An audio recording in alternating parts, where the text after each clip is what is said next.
Кто-то будет настаивать на том, чтобы мы продолжали с того места, где остановились в прошлый раз. Или можем предпринять другой заход. Огласите. Ну, я когда думал про сегодняшнее, Вы можете не ходите сильно далеко, а то я не смогу просто за вами следить. я подумал, что надо бы попробовать зайти с другого конца.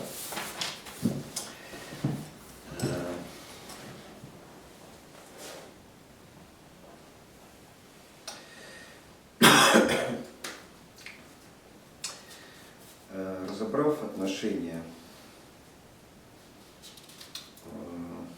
которые так или иначе упакованы в знаки, отношения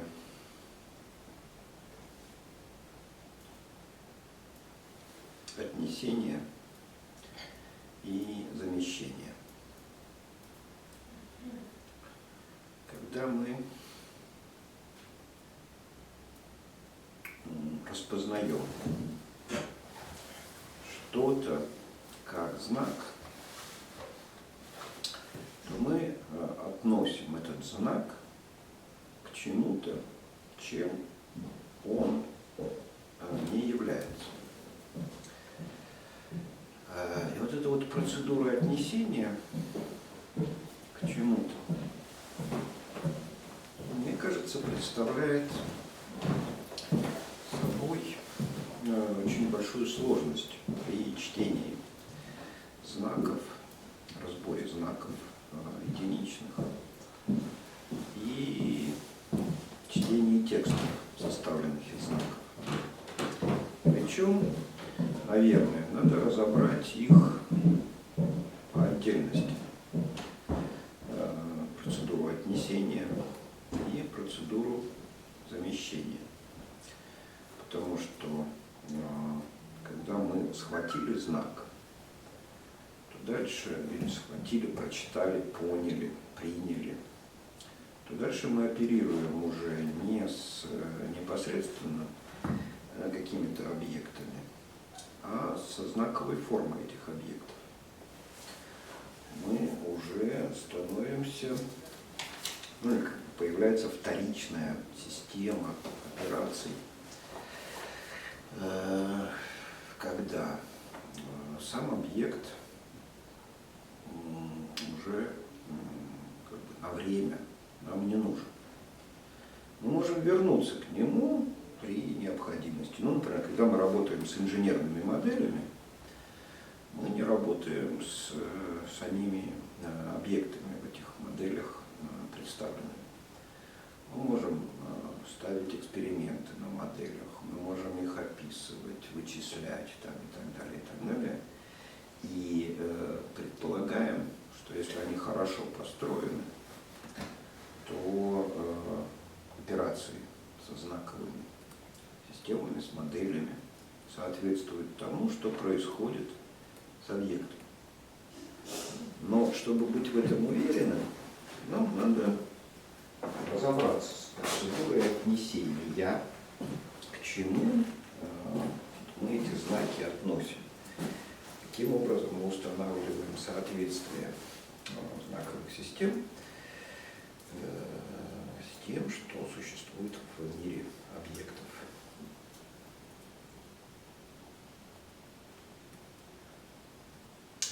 И вот если вернуться к началу, с чего началась наша прошлая встреча, когда я нарисовал на чистой доске круг, окружность.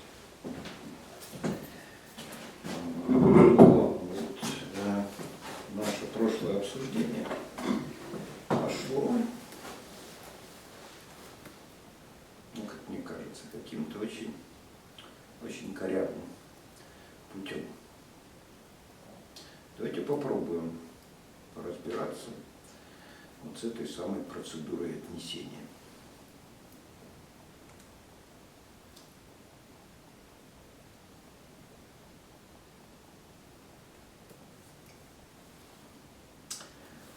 разные знаки, они, наверное, предполагают очень разные процедуры отнесения. Вот, это отнесем как знак к нашему прошлому обсуждению. А вот если я, например, нарисую какие-то другие знаки, например, такой знак, или такой знак, или как он рисуется, не помню, такой знак.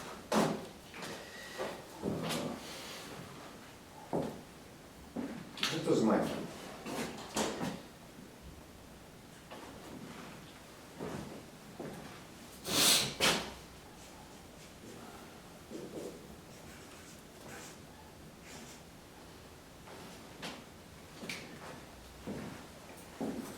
Какова бы ни была графическая форма знака,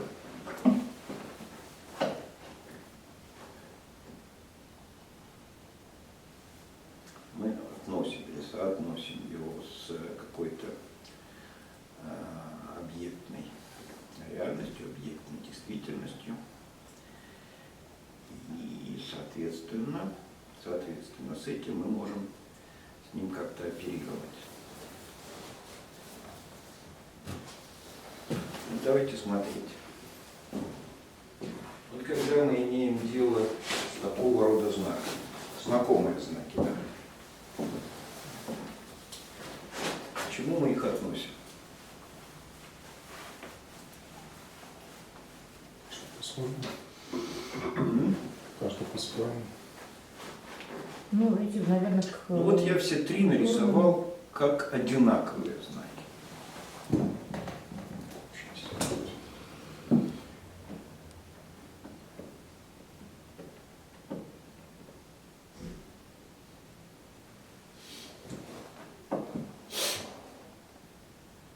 Можем ли мы сказать, что за этими знаками стоят какие-то объекты?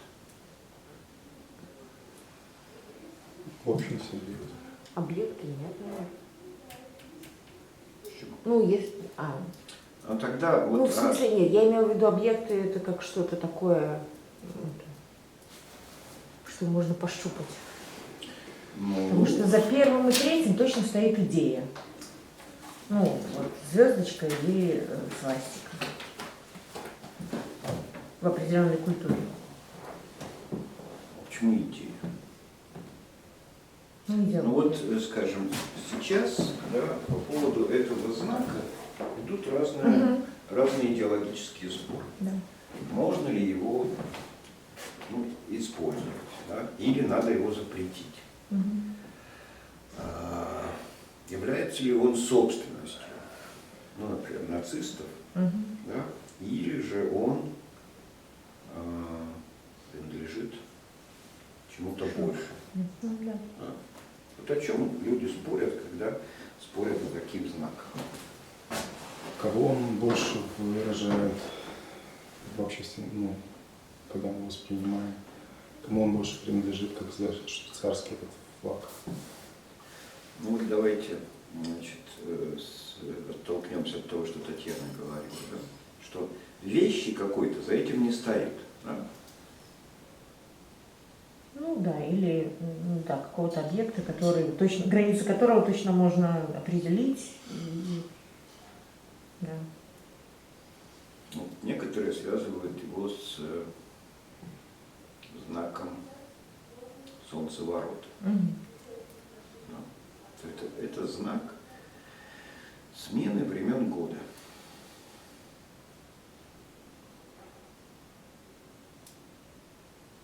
Разве смена времен года не может нами пониматься как вещь, как объективная реальность? Ну, это знак смены времен года, но не... Вот мне кажется, что сейчас это знак знака смены времен года. Ну, то есть, когда мы на это смотрим, мы точно про времена года никогда не думаем. Да? Мы можем думать там про свастику и, ну, как бы одно дело, Другое дело, мы можем думать про некий комплекс символов, который использовался там в традиционной культуре, ну и так далее. Но точно не про времена года, мы думаем. Гиперссылка. Да, то есть это как ссылка на ссылку. То есть это либо ссылка на одну как бы идеологию и культуру, например, или ссылка на другую идеологию и культуру. А уже как прямой знак времен года, ну, он, скорее всего, уже не действует. Ну, или, по крайней мере, опять же, в рамках не знаю, нашего общества. Вот смотри, тогда, как бы, когда, если я правильно тебя понимаю, да, вот это надо додумывать, да? Да, Этого нет в самом знаке. Это мы все додумываем. Конечно, он напрямую, ну, да, нас к временам года точно не обращает. Что первое додумывается, Да. того и знак. Причем, что первое додумывается. Вот Брунер, не помню, как его звали, имя, Джозеф или как-то так, это основатель и лидер такой школы психологической в Британии, Нью-Лук. У него был такой простенький эксперимент.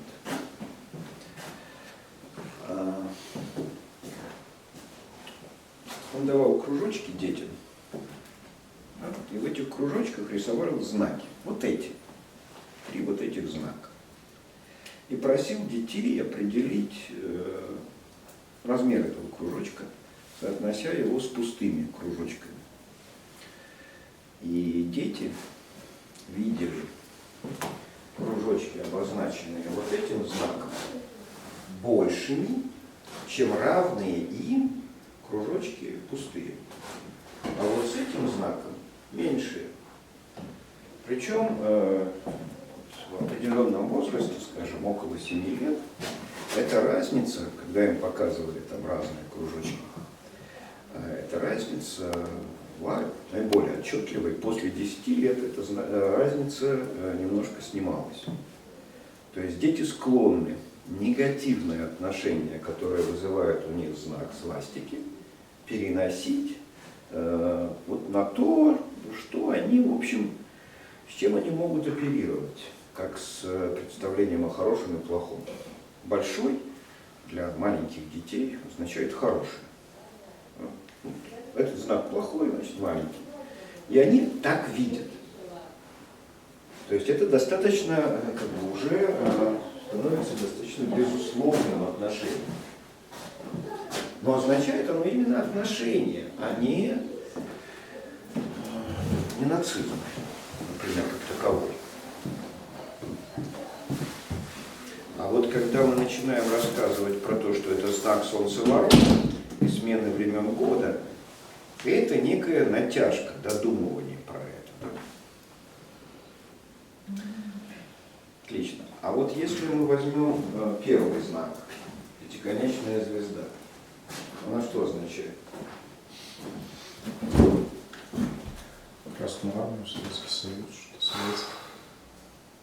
А немцы, когда, например, рисовали на фюзеляжах сбитые самолеты, немецкие летчики, они тоже могли пользоваться этими знаками. А американский флаг? На американском флаге какие звезды?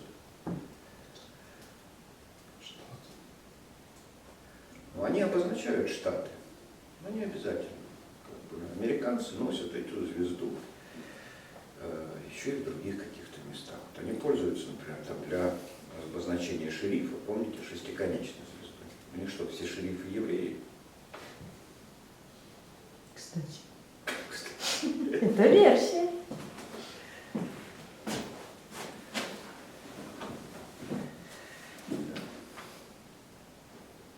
Это как те евреи, которые сбегали из Советского Союза, спрятавшись на грузовой корабль. Да? Изя, выходи, тут все наши. Боцман, Лоцман, так далее. И вот смотрите, опять же, когда мы начинаем додумывать эти вещи, восстанавливать там историческую семантику, то окажется, что эта звезда восходит к Вифлеемской звезде. Да, и поэтому во всем христианском мире она обозначает нечто хорошее.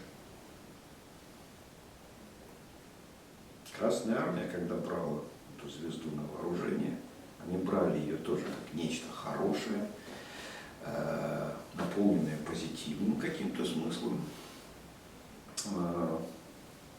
В общем, не особо обращая внимание на то, что она происходит из христианской мифологии. В христианской мифологии есть обратный знак. Перевернутая пятиконечная звезда, которая означает там какой-то инфернальный мир, дьявольское что-то там и так далее. Да? Потом всякого рода мистики, разоблачая коммунистов, сказали, что коммунисты-то пользуются как раз вот в этом смысле этим знаком. Ну, в общем, всякая такого рода дурь. Ну, теперь смотрите, объект это не означает никакой. Даже если мы вспоминаем, что это знак солнцеворота, а это знак Вифлеемской звезды, означавший там, символизировавший рождение Спасителя. Но это символы, которые каждый раз наполняются чисто субъективным содержанием. И меняется это содержание, если мы, например, знаем, что этим знаком означало что-то плохое. Ну, например, как нацисты испоганили знак свастика. Да? И потом по этому поводу абсолютно субъективные миры начинают вступать в разного рода конфликты. Ну, типа червоно-белый стяг. Там, да, начинаются фашисты, что-то коллаборационисты или еще что-нибудь такое и так далее, и так далее. Имеет ли это все хоть какое бы то ни было значение в, ну, вот, как бы в той семантике, семиотике, с которой мы можем работать? Нет. То есть никакого значения. Пространство,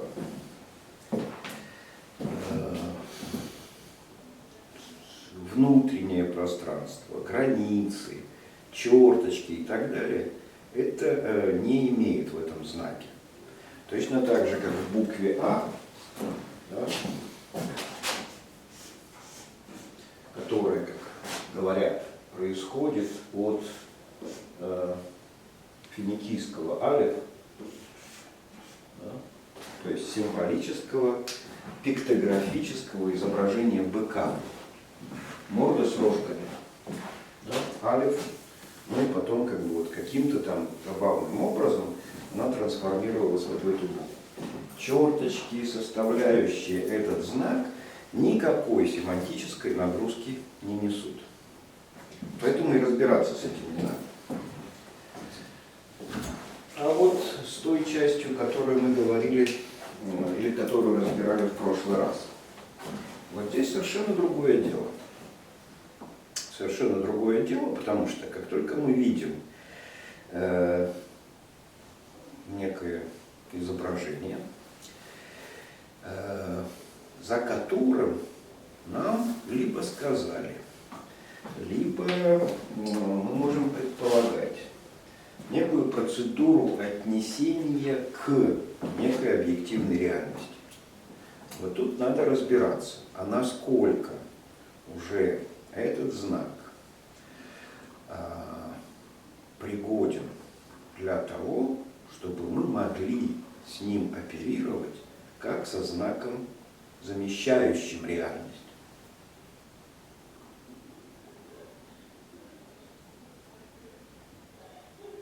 Понятно, вот как мое рассуждение? Ну, то есть если про сам знак нет смысла обсуждать, то как вы можете обсуждать его способность замещать какую-то реальность? Или я неправильно поняла? Это про эти знаки. Нет смысла обсуждать. Ну. Если мы строим какие-то другие знаки, которые не являются вот такого рода символами, за которыми закреплено нечто в объективном или субъективном мире. Ну, например, закреплено значение каких-то значений какого-то объекта, к которому это всегда однозначно относится. То есть, вот если я говорю Таня Водолажская, то для меня всегда Таня Водолажская относится к тебе. Да? Если я использую вот этот знак как знак свастика, используемый нацистами, да, то всякий раз, когда он рисуется, это относится к нацизму со всем моим отношением к нацизму. Да. Там, как бы, понятно, при этом, ну не знаю, он идентичен любому другому знаку нацизма. Ну вот там, если у них вот такой какой-то знак был, помните? Да. Там, еще что-нибудь и так далее. И они в этом смысле идентичны. И форма их изображения не имеет никакого отношения к той объективной, субъективной реальности, к которой я это отношу. Это понятно. Понятно, Что да? форма не имеет отношения, да. А вот если я говорю, что я на этой схеме нарисовал отношения внутреннего и внешнего, или я нарисовал, этим самым я нарисовал весь мир.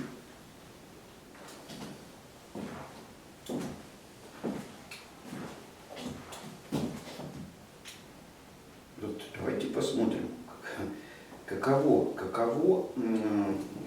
вот это отношение, отнесение в этой схеме.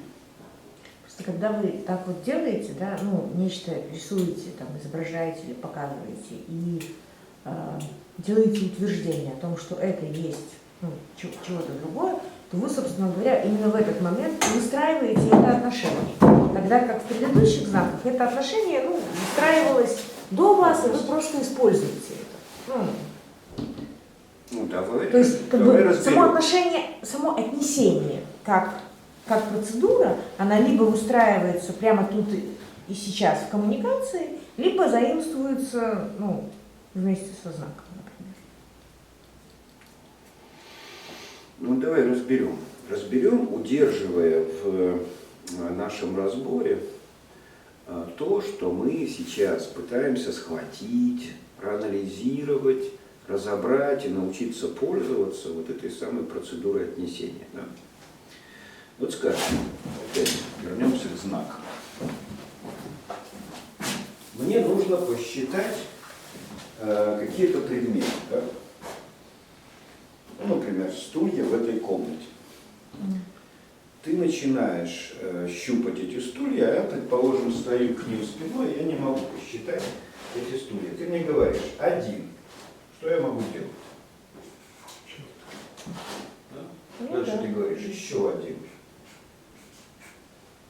Я могу составить как бы такую запись. Да, или точечки ставить. Да? Или могу ставить точечки. Любые, да. Да? И когда, скажем, доходим до 4 точечек и перестаем ставить точечки. Да, и начинаете делать вот рисовать. такие Да. вот штучки, да? И тогда у меня получается вот этот вот знак, да, это 10. Все знают такую форму записи.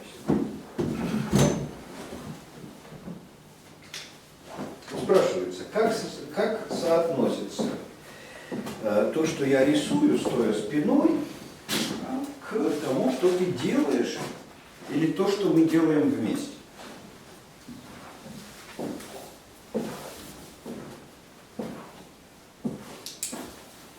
Ты в интернете?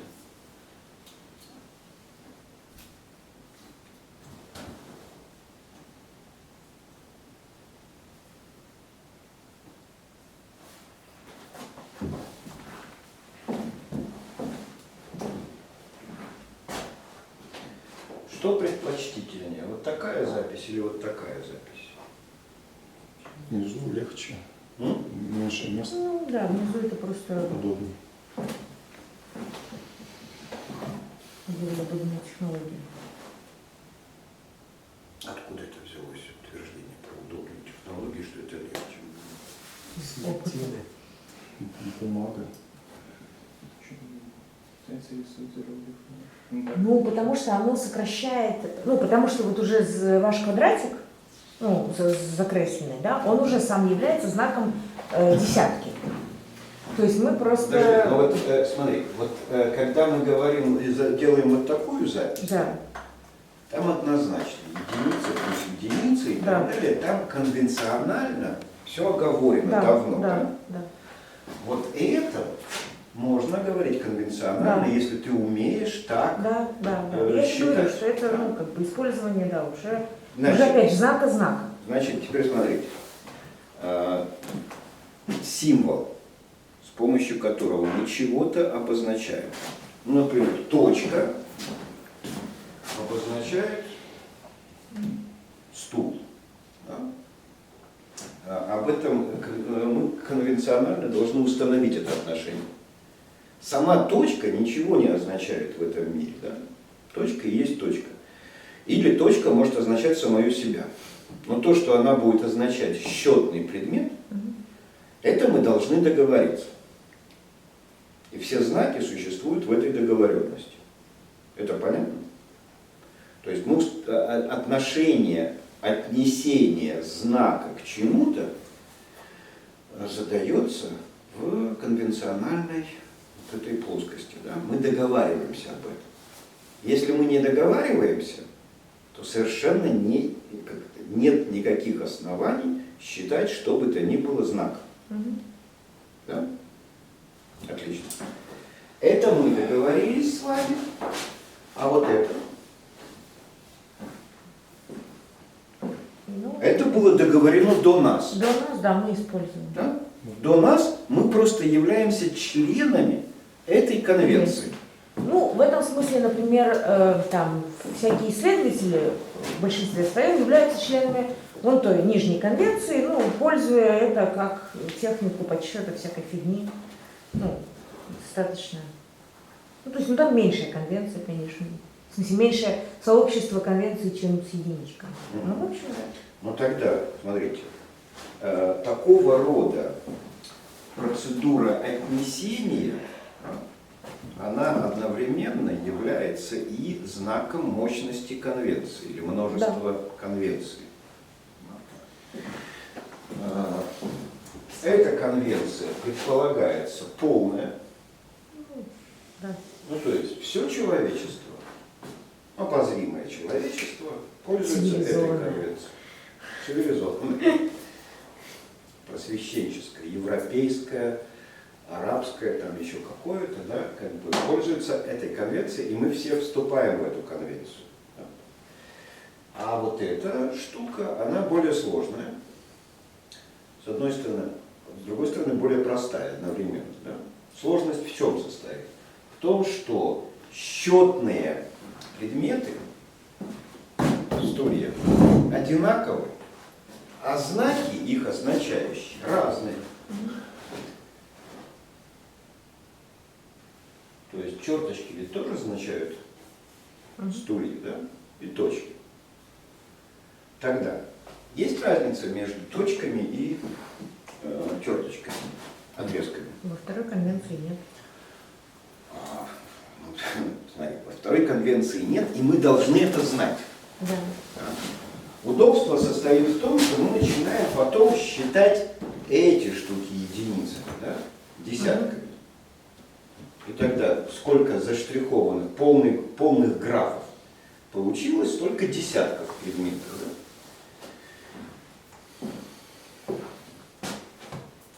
Да? И там есть, обратите внимание, да, как бы, еще процедуры оперирования с этими знаками и с этими. Мы нарисовали несколько таких вещей. Я их дальше могу рисовать без точек даже, да? Просто черточкой. А если я не полный десяток рисую, я могу его вот так нарисовать? Нет, сначала 4 точки, потом полосочка. Понимаете? То есть тут в этой конвенции есть требования на то, как я должен это рисовать. Потому что если нарисую вот такой треугольник, да, без точек, то совершенно непонятно, что это будет. Более того, как бы, если отсутствует вот эта точка, я могу вообще не принимать его в расчет. Потому что сначала первые 4 счетных предмета мы должны обозначать точками. Да? То есть Итак, черточку и точку, не делая между ними разницы, мы относим к счетным предметам. Это процедура отнесения. Она входит в конвенцию. Да? Дальше. Мне очень важно, что знаки разные, черточка и точка, а относятся они к объектам объективного мира, к неразличимым.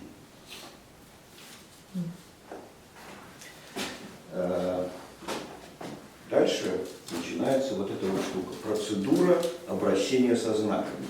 Скажите, процедура обращения со знаками вот в этой записи соответствует ли тому, что происходит с предметами объективного мира, к которым мы относим эти знаки?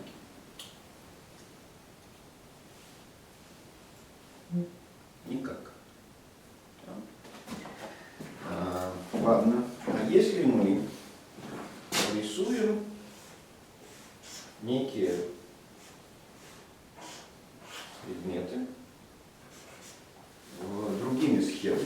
Вот я рисую такую штуку. Да? Здесь тоже могут быть вершины у этих фигур геометрических. Черточки, которые соединяют эти точечки, вершин и так далее. Мы можем обращаться с ними так, как с этим? Непонятно, потому что непонятно, что вы нарисовали. Про то у нас с вами конвенция есть, а вы нарисовали, что вы имеете в виду. Ну давайте вступим в конвенцию. Я нарисовал куб. Ну, куб это и может обозначать, если не говорить. Хорошо. Я нарисовал куб. А я могу нарисовать куб вот таким образом?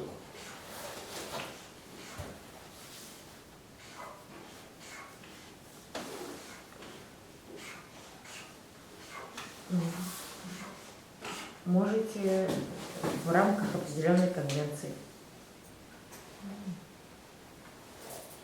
Да. Можете. Значит, Проект на чертежный. ну теперь смотрите. Я нарисовал это. Мы про конвенцию помним, что всякое значение отнесения знака к объективному миру требует конвенции, да, договоренности. Когда конвенция возникла, между нами, здесь присутствующими, или она возникла задолго до нас, а мы просто вступаем в эту конвенцию, да, это без разницы. Теперь, когда мы являемся членами некой конвенции, да, и начинаем изображать один и тот же предмет разными способами. Это куб и это куб.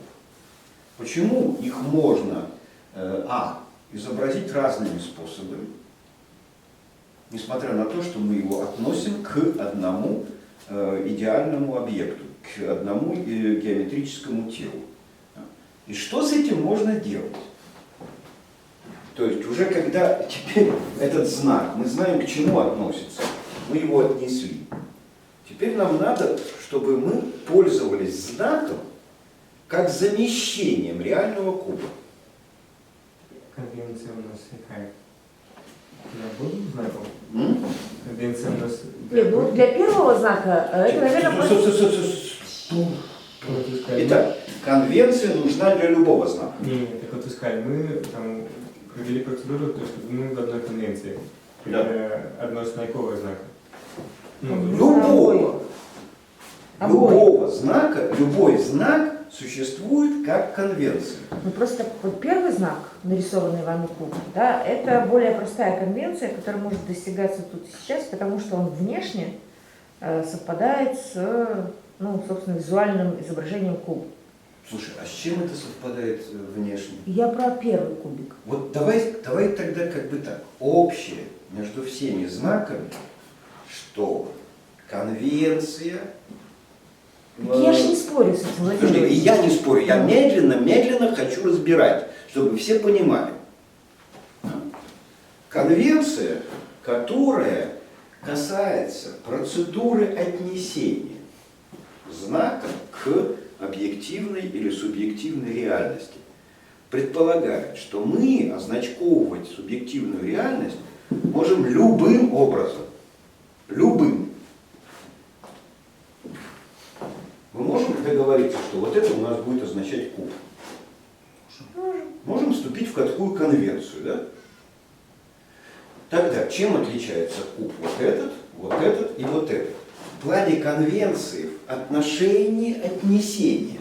Ничем. Ничем, да. Ничем. Но теперь мы вступаем в область замещения. То есть зачем нам нужны знаки? С тем, чтобы мы могли оперировать знаками, не трогая объекты, к которым они относятся. Да? Что я могу сделать, когда у меня посчитаны стулья? Не трогая этих стульев, я могу заключить сделку с Николаем по продаже этих стульев, например, или еще что-нибудь такое, и так далее. Да? Выписать ему счет-фактуру, инвойс на эти стулья, и так далее. То есть я могу со знаками много чего делать, не трогая предмет. А? С любыми знаками. Итак, мы вступаем в конвенцию по поводу отнесения знака к объективной реальности, а знаки, которые мы получили в результате, нужны нам для того, чтобы мы могли, осуществляя с ними процедуры, не трогать объективную реальность ими означаемую. Это понятно? Отлично. Но теперь мы договаривались на время, что это будет у нас куб, это куб и это куб. Можем ли мы одинаковые процедуры делать с этими знаками? Не можем. Значит, знаки различаются, да, по отношению замещения. Они по-разному замещают объективную реальность. Да. Вот этот знак допускает хоть какую-нибудь процедуру и операцию, да, с кубом, которой мы могли бы заменить реальную процедуру с этим кубом. Если сложение какое-нибудь. Ну, только посчитать, да? Да. Или, вот еще, знаете, как есть такая штука. Я могу привесить шильдочку на куб, да, и сказать, это означает мой куб. То есть такого рода знаки означают присвоение чего-нибудь, да, и выделение из всего множества кубов, ну, какого-то частного куба. Не более того. Вот и все, что позволяют такого рода символы. Но все-таки они позволяют что-то делать со знаками, не трогая самих предметов. А вот этот и вот этот знаки куба, чего позволяют делать? Справа нужно на грани все увидеть. Или там что-то. Ну, там можно и проектированием заниматься. И, ну, Вот опять же, смотрите, Таня сказала первое, да? Вот это более похоже, да? ну, это вот визуальное это? представление о этом самом. И вот это визуальное представление. Не, ну я имею в виду то, которое существует в нашем взгляде. Да? Никто не видит куб вот развернутый. В смысле, мы можем опознавать. Вот по первому мы можем опознавать, так же, как по фотографии человека.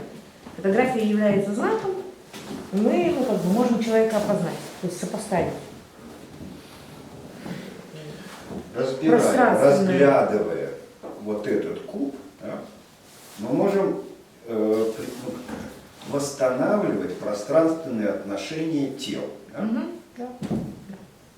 Мы можем предположить, что невидимая часть этого тела точно такая же, как видимая.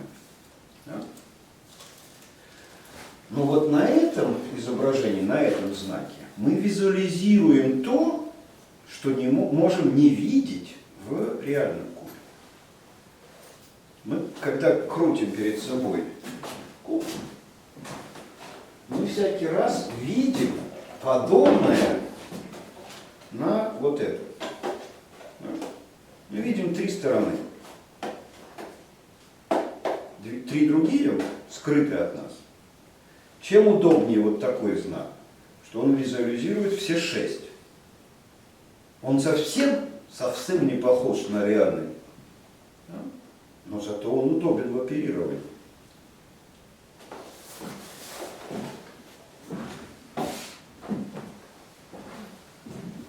Но операции с одним и с другим совершенно разные. С этим мы можем обсуждать, например, с ребенком, да, правила перспективы, ну или устройство объемов, там, и так далее. Да? Мы можем на этом смоделировать трехмерный мир для ребенка. В этом смысле это удобно. Удобство его не в том, что он похож. В чем? А в том, что если мы как бы можем на нем что-то смоделировать в реальном мире, Ну, оперируя с ним, разглядывая его и так далее. Совсем другие отношения в реальном мире мы моделируем на такого рода схеме или на такого рода знаке. Да? С этими простыми вещами понятно? Отлично. А если я рисую вот такую схему? тут вообще все просто. Что просто? Все то же самое. Все то же самое, что вот с этими простейшими знаками. Да? Но только здесь это все многократно усложняется.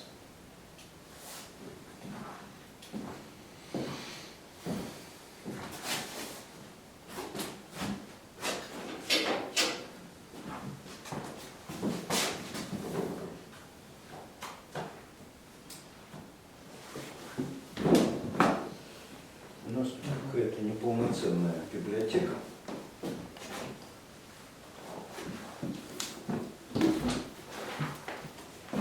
Ну вот.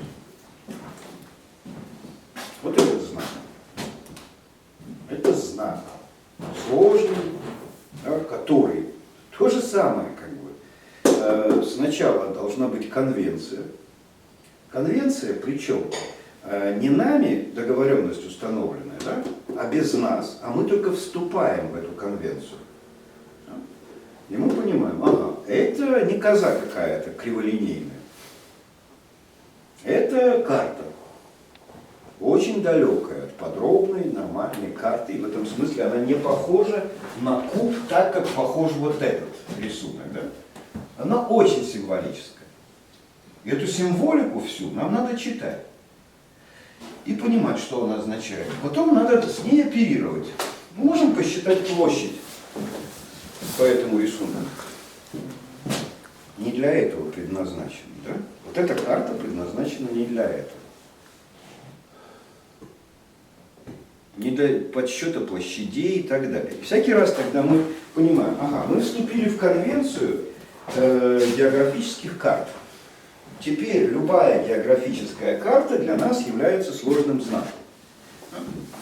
И теперь мы относимся к этим знакам. Мы можем с помощью этих знаков производить какие-то действия, которые так или иначе соответствуют чему-то в географической действительности. И так можно с любым знаком. Чертеж машины, схема Солнечной системы.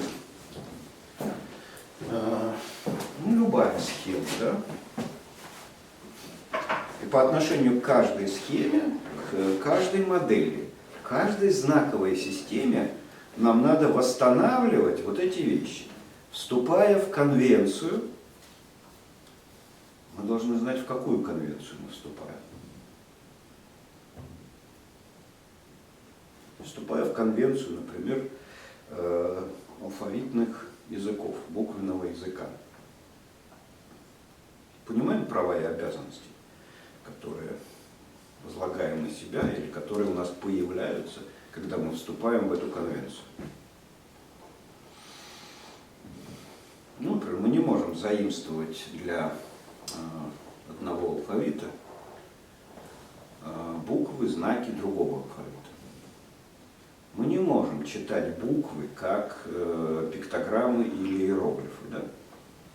и так далее, и так далее. То есть мы налагаем на себя, вступая в конвенцию, определенные обязательства по отношению к тем знакам, в конвенцию которых мы вступили. При этом вступление в некоторые конвенции не является очень простым. Вот эта вот штука, да, два типа зарисовки куба. Они ведь не всегда так существовали. Как египтяне рисовали свои картины? Помните? Людей вот так вот рисовали, да? Потом, когда им надо было нарисовать, например, пруд с деревьями вокруг него, они рисовали его примерно вот таким образом.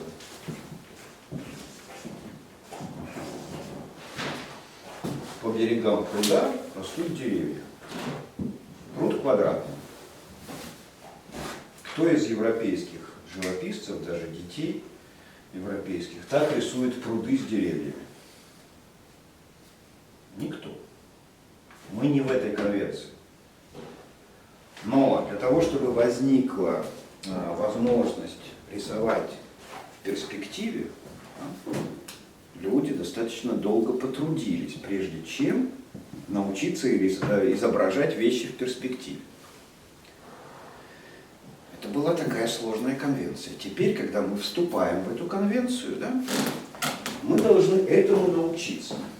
Ребенок, когда малюет какие-то свои вещи, он еще в эту конвенцию не вошел, не вступил.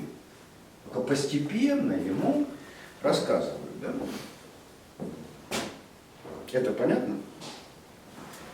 Опять же, вот всякий раз в таких ситуациях я напоминаю про известную всем, опять же, у нас неполная библиотека, можно было бы показать.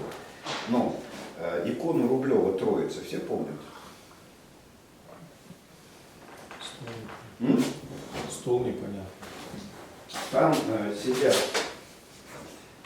три фигуры у стола, который изображен вот таким образом. У него 4 ножки, да? Но изображен он в виде трапеции, повернутой узкой стороной к зрителю и туда. Да? То есть Андрей Рублев, художник 15 века, считающийся, в общем, гением, классиком и так далее, не являлся членом конвенции перспективной живописи. Может быть, как специально это. Это потом разбирались. Но теперь смотри, даже если специально, то надо восстановить эту конвенцию. Да, конечно. И потом нарушить. Нет. Нет. Восстановить эту конвенцию. И вот был такой деятель очень забавный, философ, инженер, искусствовед в одном флаконе, Флоренский. Он, разбирая правила иконописи, объяснял, почему в иконах нарушается перспектива, которая стала привычной конвенцией для всей европейской реалистической и даже не очень реалистической живописи.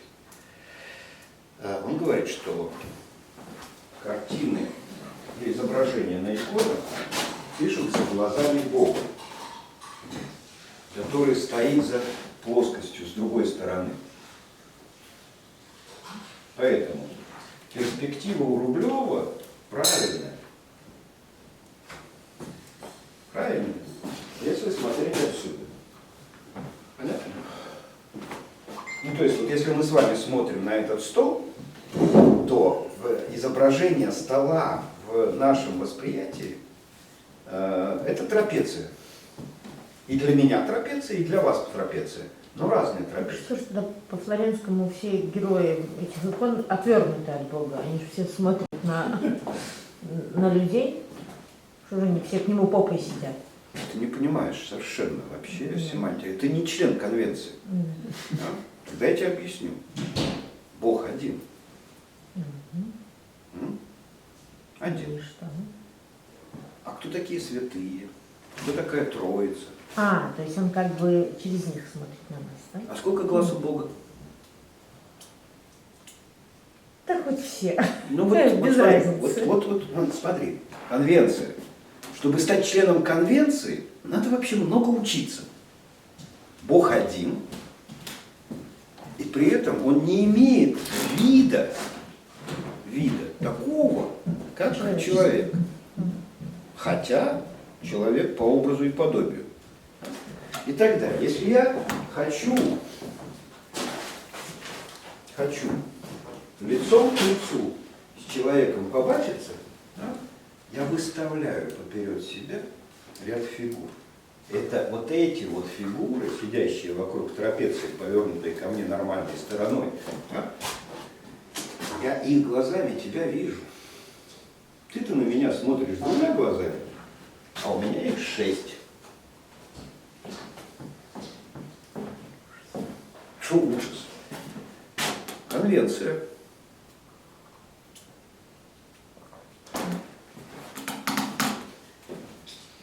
При этом, смотри, где план ГЛРО, членом разработки которого был Флоренский, он реализовывал ленинский план электрификации всей страны и был участником разработки плана ГЛРО.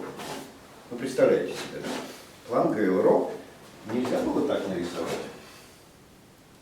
План электрификации всей страны рисуется в огромном наборе разных других символов, схем и так далее.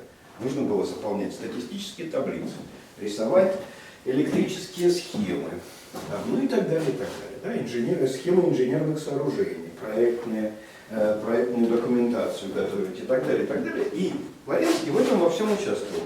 Одновременно с этим Флоренский рассказывал чайникам, как читаются иконы.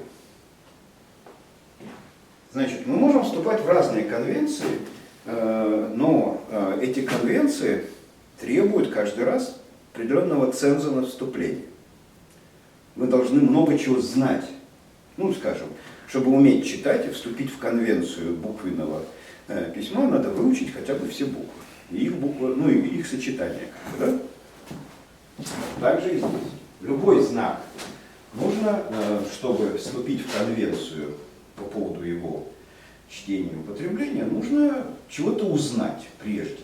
Точно так же, как вот мы моделируем в простой ситуации непосредственного общения, говорим, мы вот этим знаком будем обозначать куб.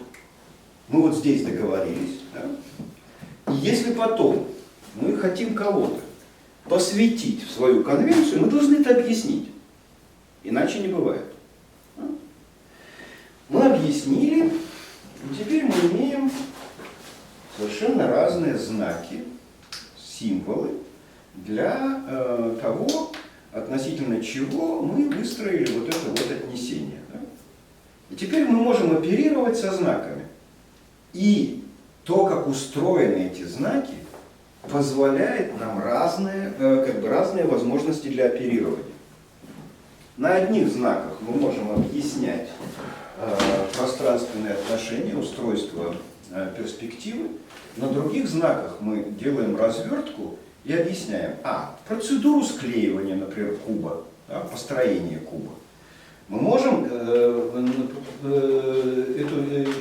изображение использовать для того, чтобы визуализировать, экспонировать все стороны грани куба, которые не видны при вот такой зарисовке и так далее. Да? Поэтому каждая схема, каждый язык, каждый знак имеет свои возможности в оперировании и в этом смысле допускает свои процедуры замещения того, что можно делать с объектом. Чем сложнее знак, тем сложнее все вот эти действия, которые нам предстоит пройти и освоить. В этом смысле вот я сейчас несколько дней с большим-большим интересом читал книжку Опушенко «Современная социология. Проблемы рамки, что там еще перспективы. И вот особенно меня увлекло чтение тех глав, где Абушенко рассуждает про рамки. Я-то знаю, что все, что он там написал, да я ему когда-то рассказывал. Прочитать этого негде было ему. Я ему про рамки рассказал, и он даже там моим жаргоном пользуется. Там, держать рамки, выворачивать рамки там, и так далее. Да. Хотя не доходит до мерцания рамочной ядерной конструкции.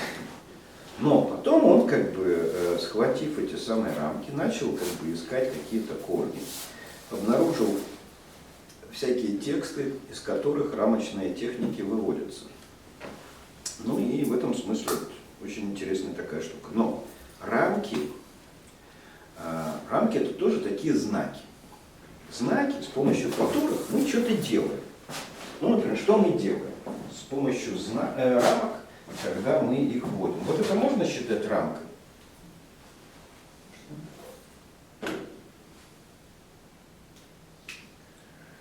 Ну, это можно считать знаком определенной рамки, ну, в частности, например, некого профессионального языка. Ну, в качестве рамки, знака, обозначающего некоторый профессиональный язык, да. Ну, об этом тогда тоже надо договориться. Конечно, да. Об этом надо договориться. То есть вот эта развертка для склеивания и для экспонирования, да? Этим она отличается от этого. Надо как бы специально эти вещи оговаривать. Но рамочными являются скорее символические штуки. Символические, то есть символы, которые отличаются от других знаков тем, что с ними нельзя никак оперировать. То есть с ними нельзя ничего делать, что отражало бы действие с теми объектами, которые они замещают. Нельзя понять, как вращается Солнце вокруг Земли в соответствии с этим знаком. По кругу. Это же очевидно.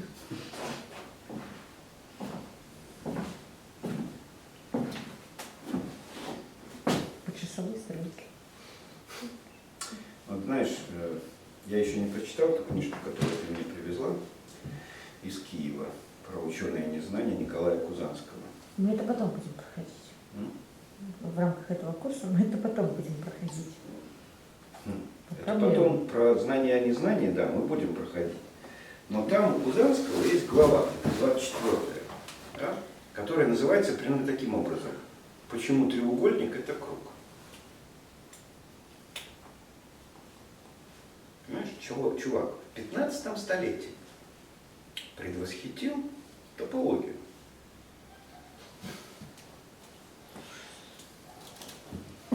Хотя он рассуждал совершенно про другие вещи. В этом смысле, вот, как бы, да, круг и треугольник с точки зрения топологии одна и та же фигура. Да? С точки зрения планиметрии, конечно, ни в какие ворота такое заявление не идет. Да? Но Николай Кузанский не знал топологии. Поэтому его рассуждение нельзя читать как топологическое. Для него это как мистическая процедура. А скажут, что он был прародителем топологии. Ну, я же про что и говорю. Я пошутил, что он был предвидел в 15 веке появление топологии. Ни хрена такого не было. Понимать то, что пишет Кузанский, нужно, вступив в конвенцию, членом которой был он, Кузанский. То есть, как редуцировав свои знания до знаний 15 века. Или наоборот, дорастив свои знания до знаний 15 века, потому что в чем-то они были, в общем, умнее нас в 15 веке. Но я-то сейчас про другое говорю. Итак,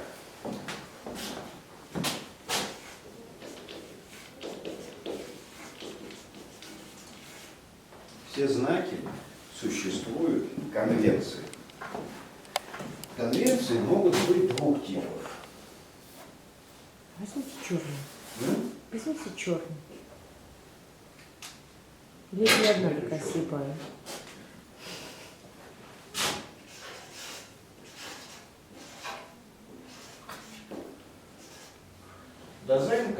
конвенции? Это когда мы договариваемся здесь и сейчас, и конвенция действует, пока мы находимся здесь и сейчас. Да, это прекрасно. Если вам все равно видно или нет, то можно, да.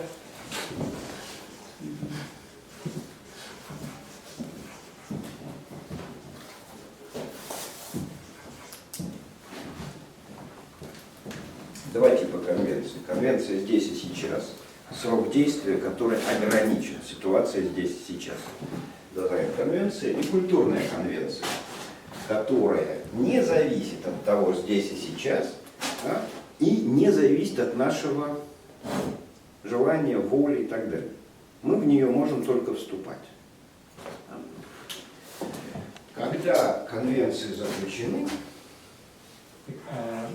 Перше нам, умовно, тепер, нам може длиться теперь довгі місцеві.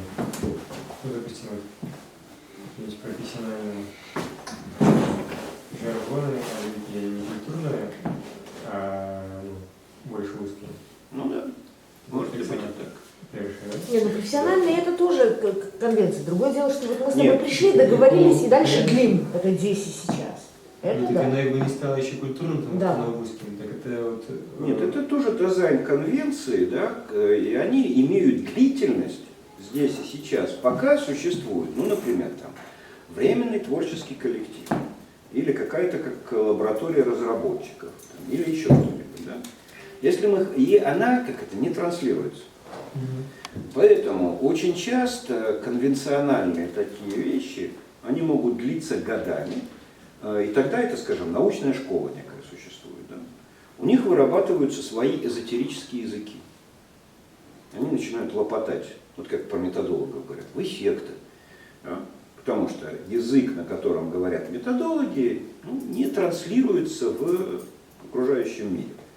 Поэтому мы говорим, наполняя те или иные категории и слова немножко иным смыслом и содержанием, чем, скажем, это в культуре. И этим отличаются конвенции.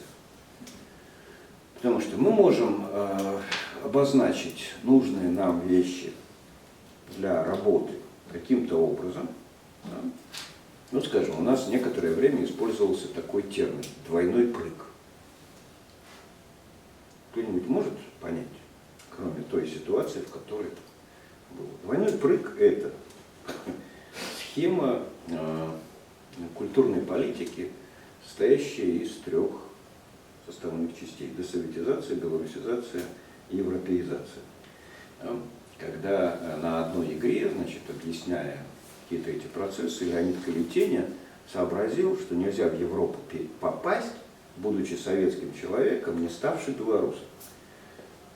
Советских людей в Европу не пускают, а вот белорусов запросто. Поэтому говорит, так надо в 2 прыжка, двойной прыг. И там дальше родилась какая-то такая схемка, которую некоторое время, там, несколько месяцев, скажем, там, полгода, мы пользовались для своих рассуждений, а потом за ненадобностью забыли.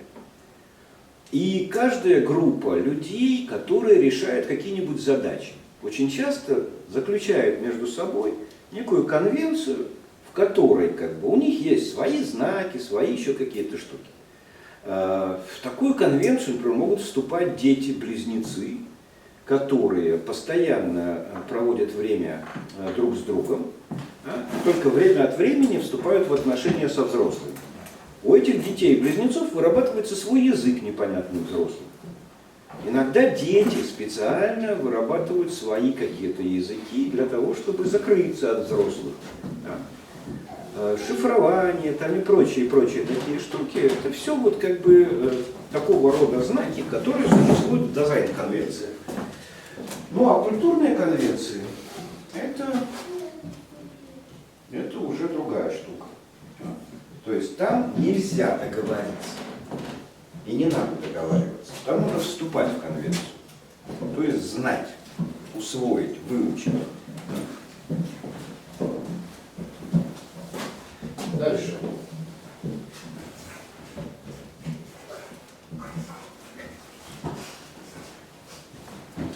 Когда мы вступаем в конвенцию или заключаем конвенцию, мы устанавливаем процедуру или операцию отнесения знаков к объектному миру. Когда я говорю к объектному миру, он включает в себя и объективный, и субъективный мир. Да? Неважно. Совершенно это мир объектов. В этом смысле и вот это вот изменение наполнения категории объективного у методологов, да и не только у методологов, и у феноменологов, там, у неокантианцев и так далее, оно в этом и состоит. Нас интересуют объекты, независимо от природы их существования. Существуют они в сознании, в материальном мире, в идеальном мире и так далее, и так далее. Отнесение.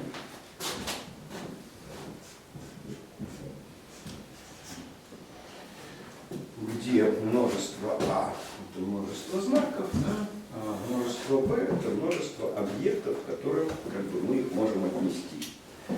Но как только мы понимаем, что существует в мире знаков процедура или отношение, отнесение, оно перестает быть произвольным.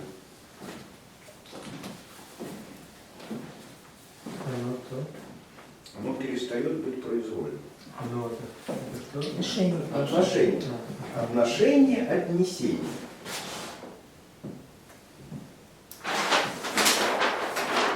Поэтому, сколько ни рассказывайте про происхождение свастики из древних языческих символов там, и так далее, что на Тибете, в Индии его использовали задолго до фашистов и так далее, да,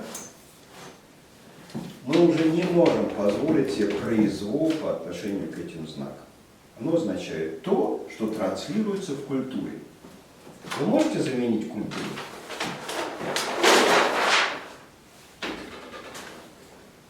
Договоренность. Нет, вы можете отменить ее на время в своей замкнутой дизайн-конвенции. Так возникают субкультуры разного рода, как бы, да. Вот. Но тем не менее, вот это отнесение, мне важно, да, что оно перестает быть произвольным. Вступая в дизайн-конвенцию, мы можем договориться, да, о том, как, чем замещать объекты. А вот вступая в конвенцию культурную, мы принимаем, например, всю символическую графику, весь символический алфавит, например, географических карт. Ну а что значит принимаем? Мы принимаем в том числе и развертку Меркатора, например, да? Каким образом круглый, шарообразный глобус изобразить на плоскости. Можно так изображать, можно сяк изображать. А мы принимаем вот эту вот меркаторовскую схему, да, разрезание шарообразной поверхности по сегментам. Да. И так далее. И вот все вот это как бы знание входит вот в эти процедуры отнесения. После того, как мы освоили эту процедуру отнесения, мы переходим к процедуре замещения.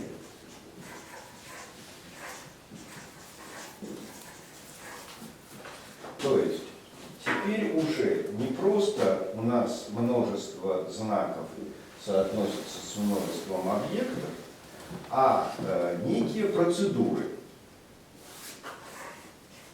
Процедуры со знаками или процессы соотносятся с теми процедурами, функциями, которые характерны или допустимы для мира объектов.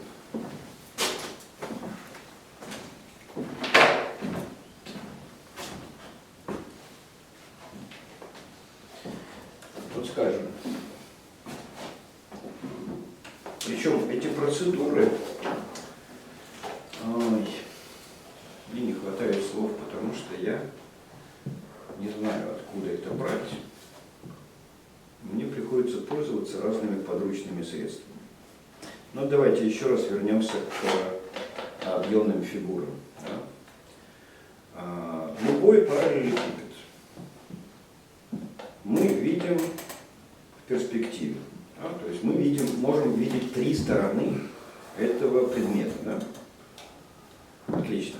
Но мы можем его вращать и посмотреть с другой стороны. Да? И увидеть три другие стороны. Как нам в схеме отобразить процедуру вращения? Стрелочка. Внутри проекции. Или развертка, или стрелка.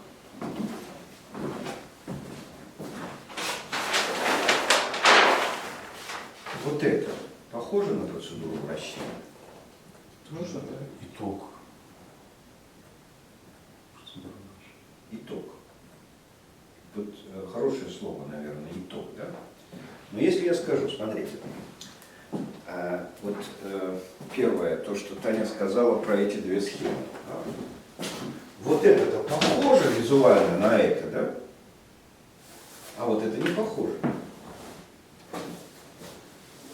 Но вот это есть результат операции с этим предметом.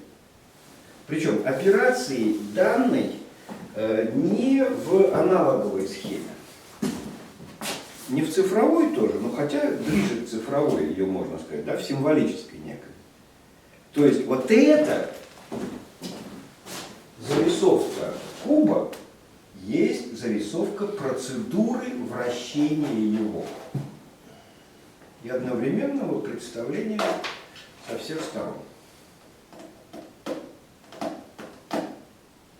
При этом самого вращения нет. Значит, мы должны вот на этом этапе замещения понимать, каким образом символически процедуры оперирования с вещами отображаются в схемах. И опять же, это не произвольно. Однажды меня выпорола в 6 классе училка математики. Следующим образом, значит, она без подготовки отправила меня на математическую олимпиаду. На математической олимпиаде я провалился. Потом мы разбирали, разбор полетов с ним, да? Он говорит, слушай, вот что ты сделал с этой задачей? Ты же ее, не решил. Я говорю, как не решил? Я ее решил. Я сейчас не помню точно задачу, но смысл состоял в следующем. Смысл разбора полетов, да? Что там нужно было доказать равенство треугольников. А я взял, нарисовал на схеме равные треугольники. Да? И относился к ним как к нарисованным. Да? То есть я априорно положил треугольники равными, дальше анализируя их схеме, я не производил доказательства логического, да, а производил соотнесение двух нарисованных треугольников. Ну и тем самым я выпал, в общем, из математического языка, из предмета математики, геометрии в данном случае. Да. Потом я стал умнее, когда мне она это объяснила, да? А я исходил, что я же вот так это взял, положил, да? Но произвольность здесь недопустима. Когда мы вступаем в конвенцию, эта конвенция уже задала процедуры отнесения знаков к объектам. Когда мы освоили, каким образом оперирование со знаками соответствует операциям с объектами, да, то тогда вот эти вот вещи нельзя делать так, как мы хотим, как я хочу.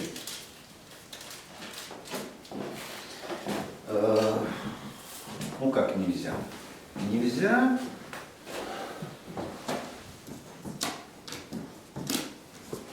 Нельзя в строгом оперировании со знаками.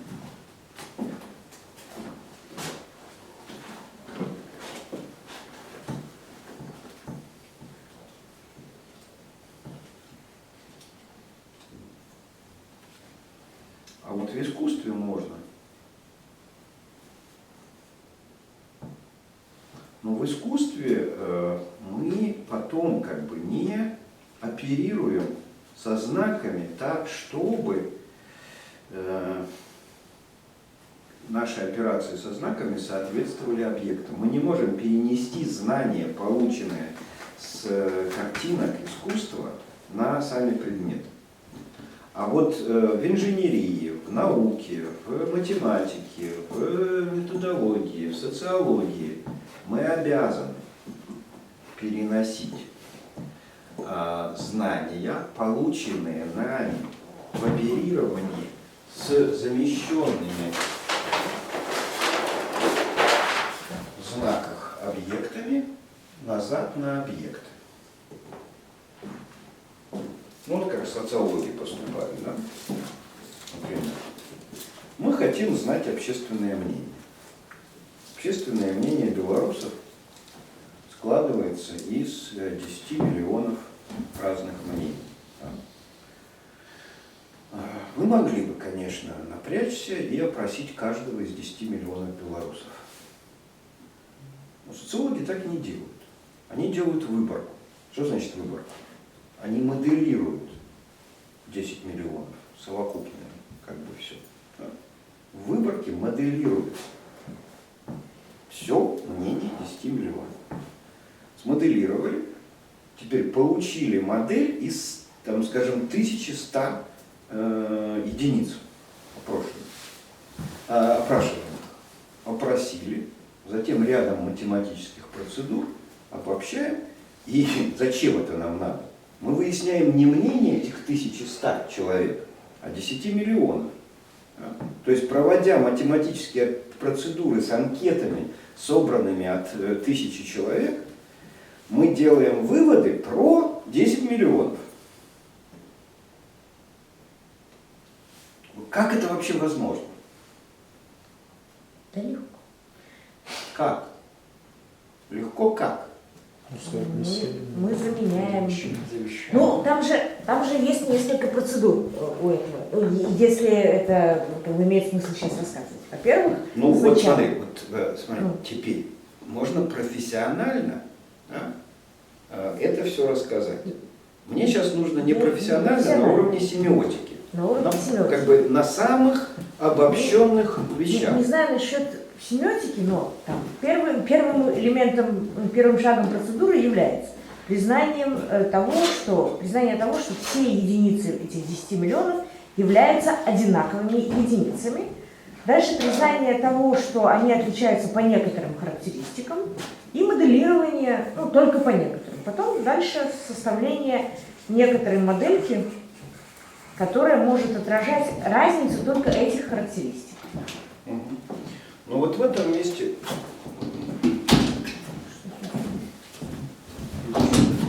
ну, я так понимаю, уже поздно, да? Ну, целый час уже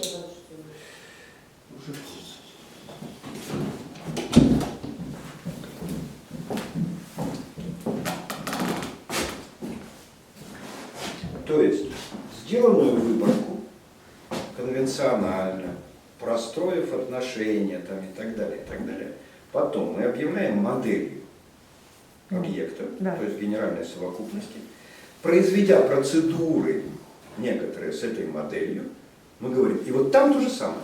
Угу. Значит, мы должны доверять этим процедурам. Да, конечно. И чтобы доверять, мы не можем делать их произвольными. Отсюда там строгие методы факторного, кластерного, прочих статистических анализов. И вот это все с разной степенью строгости мы должны видеть во всех знаковых системах. Так вот, это строгость и некоординированность мовчимых використаний, да? І на чим обмовлена? Тобто, коли взяти там культурну конвенцію, то вона якби відмовиться там вже зашита. Типа вот у процедуры замещения, что можно робить и что нельзя робить, правильно? Да. И вот это все-таки культурой обмовлено. Ну, культура, в смысле, некой конвенции, которая длится в веках. Да, ну, культура, да. Вот. Не в веках. А коли, допустим, ну, мы можем сказать, что, допустим, коли мы там, берем дизайн-конвенцию, то то, что было проговорено там ранее некие процедуры замещения, іни, умовно, як аксіому, там впливають на наступне. Ну, ці это не про это. На наступные на какие? Ну, процедуры замещения. Да, там дизайн, конвенция так. Там крок за кроком. Вообще, что было сделано ранее, но бывает то, что можно... Ну, не Да. все. Ну, там тоже Ну, не не все, всё. потому что как бы Ну, мы да. имеем разные культурные конвенции, на сегодня мы владеем разными языками, способами там замещения объектов и так далее. Да? И каждый раз, когда мы устанавливаем какую-то новую систему обозначений, да, мы можем что-то использовать, но не все. Ну, все мы точно не можем, мы там иногда оговариваем, иногда по умолчанию, имея в виду, что мы и так принадлежим к, там, Это не некой... про обозначение, про процедуру. Нет, вот процедуры, вот чем отличаются процедуры дизайна? Да? Это, ну, скажем, к чему это имеет отношение? Это имеет отношение, например, к методологическому семинару. Ну или там, к научному семинару, да? Каким-то таким вещам. Совершенно не имеет отношения к конференциям там, или каким-то конгрессам, съездам там, и прочее. Но вот к семинарам, серьезным семинарам или творческим коллективам, инженерным там, и прочее, да?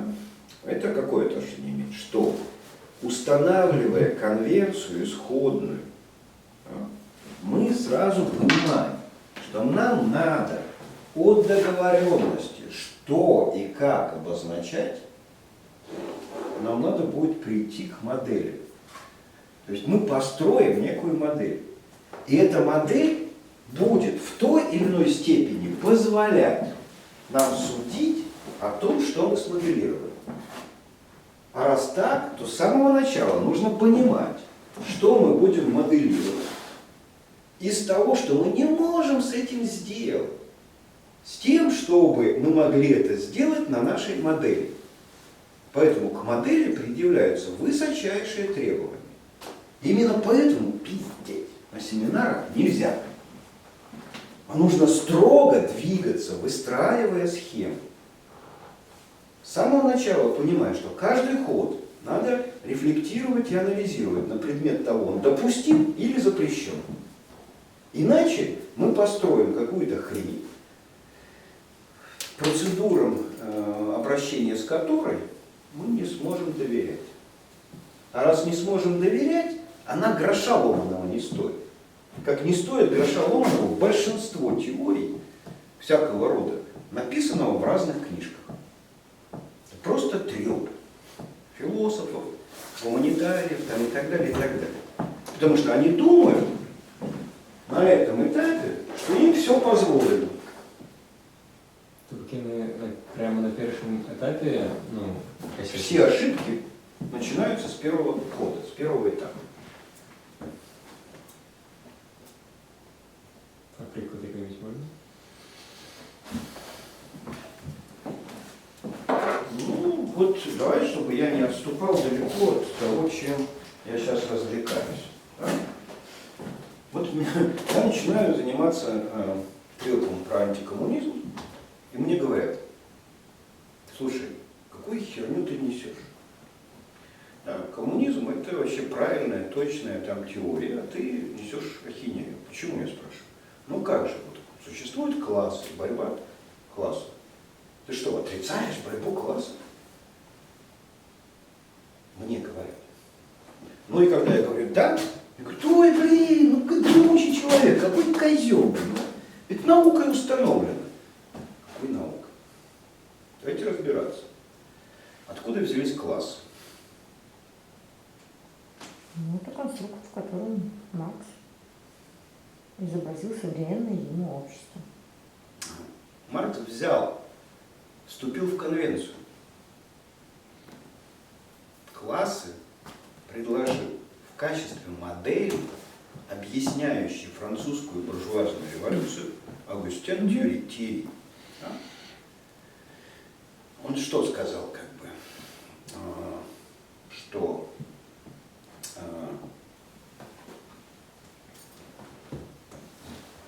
французскую революцию можно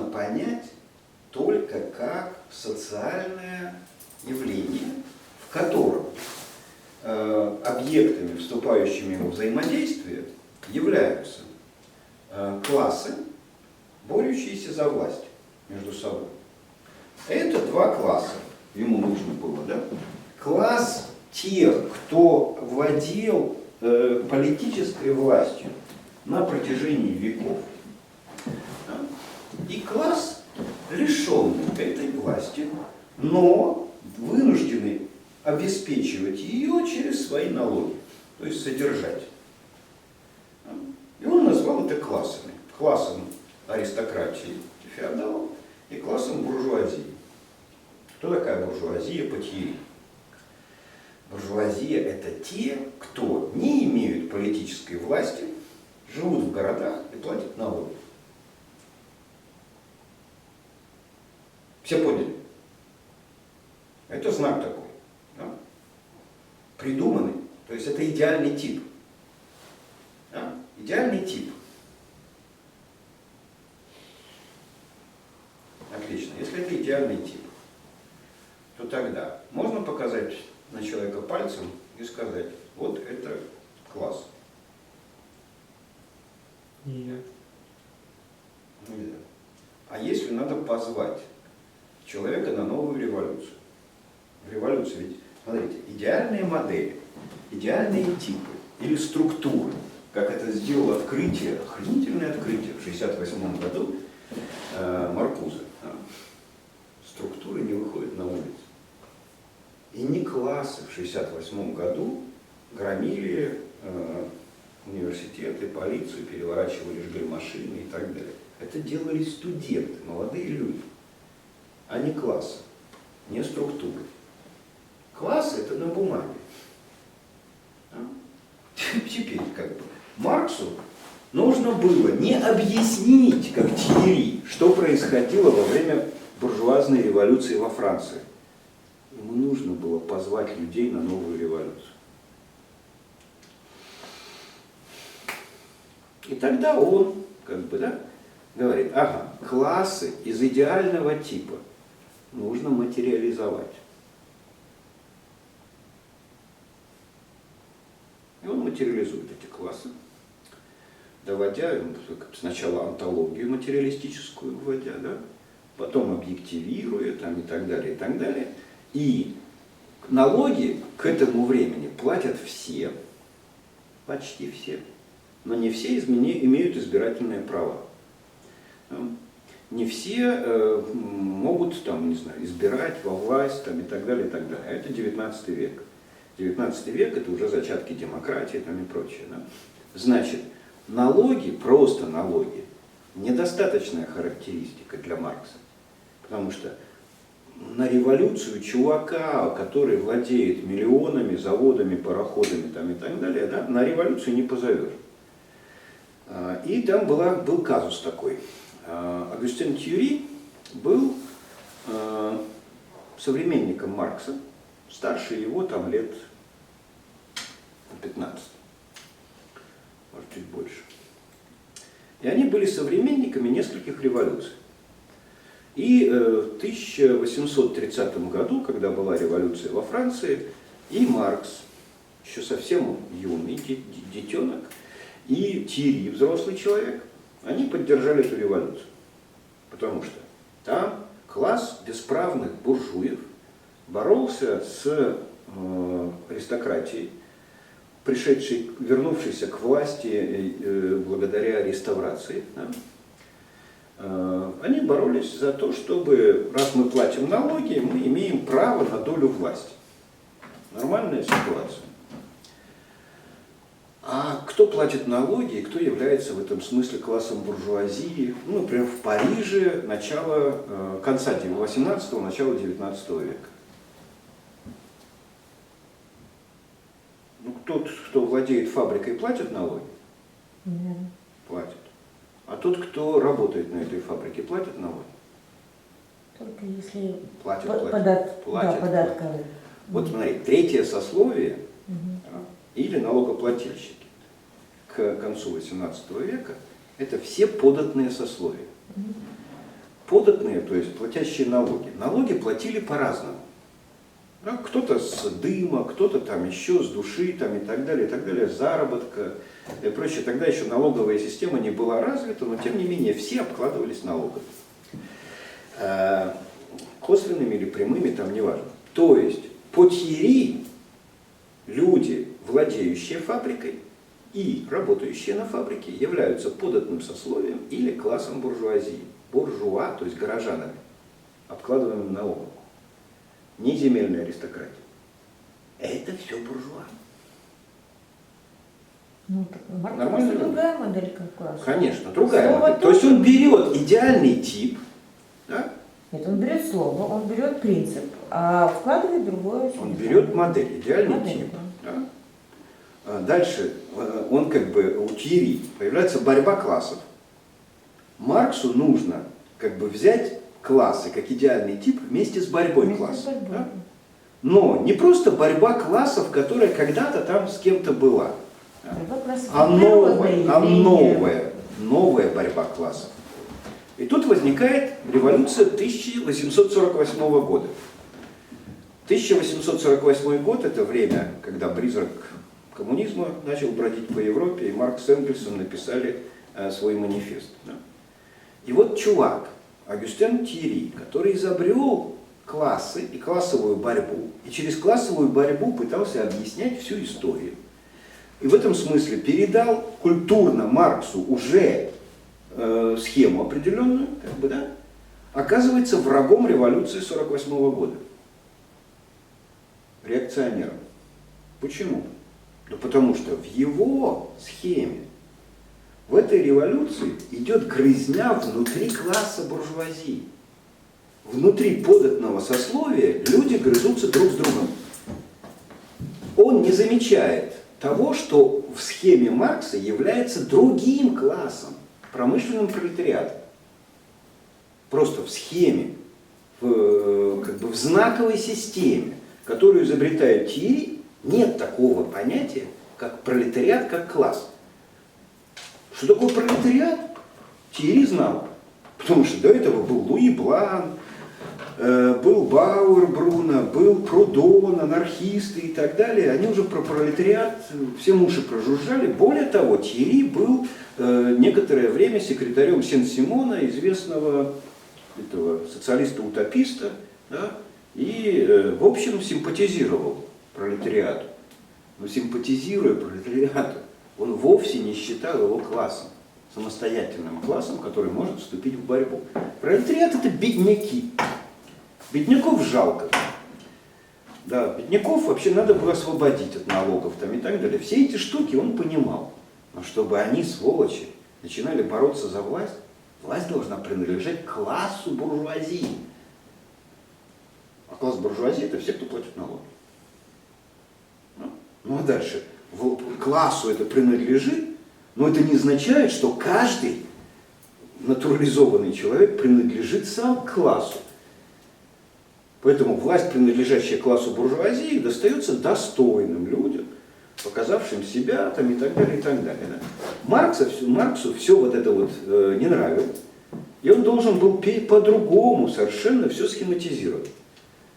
Для этого он придумывает производственные отношения и собственность на средства производства. И тогда как бы он делит по отношению к собственности на средства производства, выделяет другие классы. Другие классы. И, соответственно, дальше там строится вся другая схема.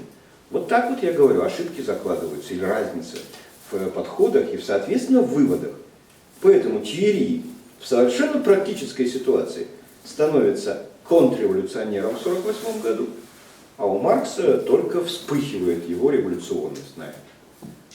Ну, а все-таки ці помилки на першому кроку, ті, ну, на наступних, коли опинилося, що, ну, я побудував некую модель, як модель, вона якби, ну, типа, має право на існування, але вона якби, типа, не моделирує, там, допустим, реально. Ну, там. Почему? Она моделирует реальность. Она просто по-другому ее моделирует. В этом разница. Ну, так, То есть это не ошибка, Ну, ну, что в такое смысле... помилковность, да. Там. Не, ну это не ошибка, это как бы другое моделирование. Ошибка мало состоит того. в натурализации. Смотрите, какая штука. Всё Вот, взято. смотри, где ошибка сейчас возникает? То есть, да, это не... На процедуре отнесения. У Кирии в чем состояла процедура отнесения? Он относил это к объяснению того, что было во французской революции. Маркса это нисколько не волновало. Он взял схему, взял из конвенции, которая уже стала культурной, да, все необходимые детали, элементы, но процедуру отнесения осуществлял к будущей революции. Ему не надо было, не нужна была эта модель для объяснения. Она ему нужна была для проектирования. Проектирования и запуска новой революции. То, чего нет. Ну, то по великому рахунку не jest jakieś tam Маркс помилився, ну, в принципі, молодчина, він типу зробив, що хотів. Але проблема в тим, Что это? Что он зробив, что хотел? Что он зробив такого? ні, ну, я не хотів би видати модель, яка натуралізує. Ну, конечно, нет. В этом смысле, да, он профессионально, рефлексивно работал с моделью. Вообще у него надо учиться это делать. Ну, а проблема возникает теперь, когда мы берем то, что он намоделировал, и относим не туда. Теперь смотри, какая штука. Он относил это к будущей революции, да? И ему нужно было осуществлять практические действия по этой схеме. То есть он предполагал, что вот эта классовая модель с разделением по отношению к собственности на средства производства должна работать. Он приходит, 48-й год, революция, и точно, рабочие выходят на баррикады, да, и это самое, кидают камни, оружие пролетариата в буржуазию. И в их этих самых полицейских. Думаю, все нормально, все классно. Дальше говорит, это ж в Париже. В общем-то, город аристократический достаточно и так далее. Да, в других местах во Франции это не происходит. Надо вообще валить туда, где пролетариата больше. Если я хочу делать революцию. То есть он начинает уже переносить идеальные схемы, которые, в общем, как бы помогают ему понять, что происходит в 1948 году. На натуральные вещи. Едет в Англию. В Англии промышленная революция, развитие капитализма идет ускоренными темпами, круче, чем во Франции. Значит, пролетариата там больше, с пролетариатом легче договориться. Приезжает, ни хрена. Что за дела? Не соответствует объект построенной модели. Модель уже построена так, да, ну как вот, я не знаю, знаешь, как смоделировал самолет или там автомобиль и так далее, да? На бумаге все красиво, а начинаешь делать из железяк, ни хрена не получается. Так и у Маркса. Да? Пролетариат в Англии, где капитализм развился то больше, чем во Франции, да? Должен быть более революционным. А он не революционный ни хрена. Они ходят чертисты, там, профсоюзники и так далее, да? И ни хрена не хотят баррикады строить. Во Франции происходят революции, а там нет. Почему модель не работает? И он начинает дальше заниматься продолжением схематизации, выстраиванием схем. Он, во-первых, говорит, интересно, а как мне с этой моделью понять процессы, которые текут в обществе? И он пытается моделировать процессы. И вот он, например, доходит, я сейчас не буду просто все рассказывать, это на самом деле очень интересная история, да? Доходит до как бы, понимания такого процесса, как отчуждение. Да? Говорит, пролетариат, нанятый на работу, отчуждается от результата деятельности, да? И становится в этом смысле бесправным по отношению к этой деятельности. Раз он бесправный, то эти сволочи буржуи в погоне за прибылью будут ему меньше платить. Соответственно, отчуждение от процесса и результата труда ведет к обнищанию. Если оно ведет к обнищанию, то есть пролетариат, он моделирует уже вот это вот на схему, да, идет обнищание. С каждым годом пролетариат становится все бесправнее, все более нищим. И вот когда он дойдет до полного обнищания, а когда это полное обнищание будет? И он тогда понимает, нулевой класс – это когда пролетариату уже точно нечего будет терять, кроме своих цепей. Вот тогда с ним можно делать все, что угодно, называть на любые баррикады и так далее. И он с нетерпением ждет. Ждет, когда же пролетариат обнищает до полной потери сознательности и выйдет на революцию. Ждать-то он ждет, а он еще глаза-то имеет, видит. А что происходит? Вместо того, чтобы нищать, пролетариат добивается время от времени каких-то уступок. Повышение зарплаты, сокращение рабочего дня, хуже того, еще какие-то штуки. Понимаешь? И не бьет, схема не работает. Схема не работает, и тогда Марксу надо как-то усовершенствовать модель, чтобы понять, что происходит в соответствии с этой моделью. Модель позволяет ему видеть реальность определенным образом и предсказывать как бы какие-то шаги, действия и события. Предсказания не сбываются, и это надо как-то опять объяснять для себя. Ну и потом развитие марксизма. Маркс в этом смысле объяснял достаточно несколькими противоречивыми вещами. Ну, во-первых, что все идет медленнее, чем он рассчитывал. Тенденция именно такая, как бы на снижение и пауперизацию, то есть обнищание. Да? Но не так быстро, как хотелось. Капитализм развивается, но не так быстро. Вот и когда дальше пойдет, значит, я уже не доживу, это вам, потомкам, революцию делать. Для того, чтобы вам сделать революцию с этим нулевым классом, вот вам понимание капитализма, вот вам там еще какие-то штуки там и так далее. Это все он описывает. А тут еще Энгельс со своей херней попадает в следующую ситуацию. Энгельс капиталист. У него есть фабрика. На фабрике рабочие. Да? Он приходит и подбивает этих рабочих на восстание. А они не идут на восстание. Слушай, ты нам зарплату плати, как бы. И рабочий день сокращай. Как бы. На восстание даже не рассчитывать. Он говорит, я недостаточно убедителен для них. Приходит туда же протестантский проповедник, там Спurgeon, Томас, или не помню, как его там звали, да? И собирает огромные толпы пролетариев на свои проповеди. Энгельс обижается. Я им говорю про коммунизм, про светлое будущее, а они, сволочи, верят басням какого-то там проповедника. Что-то тут не то. Надо поработать с идеологией и сознанием. То есть надо вооружить пролетариат не только как бы ожиданием их обнищания, то есть чтобы они хотели, ждали, что будут все более и более нищими и не боролись за экономические требования, а еще чтобы они не верили всяким людям, которые предлагают им опиум для народа. И начинают строить другую модель, уже модель мира, которая должна поменять сознание. Ну и так далее.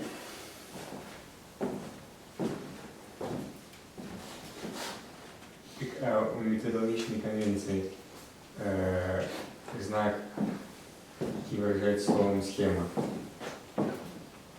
І он, для чего? Для всего, что побудовал, до комплекса из 4 этих пунктов оперирует. Тек. Ну да. Ну я пока сокращенную как бы эту самую схемку нарисовал, но уже этого достаточно. Да. То коли есть все 4 штуки, то вот схему можно назвать схемой. Иначе Это не схема, это знак. Вы 4 пункта, это знак. Да, любой знак. Модель это тоже знак. Схема это тоже знак. Только очень сложно устроен. И по отношению к каждому элементу этого знака, да, нам нужна конвенция соответствующая. Вот скажем, вот в этих такого рода символах, да, там нету элементов знаки. Сами знаки ничего не значат, кроме указания на область какую-то. Поэтому Там произвольно все можно изображать. Буквы произвольно пишутся, даже иероглифы произвольно пишутся. А вот в таких знаках уже нет произвольности. Потому что они как-то устроены. И это устройство знаков характеризует онтологию мира, или обозначает онтологию мира. Ее надо сразу схватывать. Да? Вот, скажи, вот эта вот штука, да, развертка, мало того, что позволяет вращать мир, так она еще позволяет, например, рассматривать вещи одновременно с двух сторон. Как можно рассмотреть вещь, куб, с двух сторон? В конвенции можно.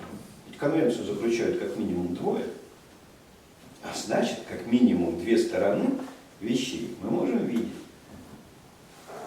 Ну и так далее. Или вот эти вот вещи. Как только мы рисуем это таким образом, да, мы запрещаем сами себе говорить, что время течет. Вот это вот схема времени. И время вот в этой схеме не течет. Это онтологическое заявление, поэтому всякие такого рода рассуждения про то, что время течет, там, и так далее, они должны быть запрещены при оперировании такой схемой. И каждая схема порождает, каждый знак порождает вот эти вот разрешения и запрещения на что-то. Отсюда вот эта вот строгость в методологическом семинаре или вообще в научной, инженерной, практической, проектной работе. Постоянно выяснение того, что можно и что нельзя. Можно и нельзя. Это не то, что решит начальник. Это не то, что мы произвольно можем договориться. Это схема. Либо позволяет, либо не позволяет. Схема и знак. Ну, коли перші включали там є 4 пункти, да, то питання таке. Ну, коли брати там ту ж культурну конвенцію, можна дизайн, можуть бути знаки, у яких не є ці 4 пункти. Ну там, це вже не знак. Это знак. Подожди, Я говорю, если- вон там нету этих пунктов.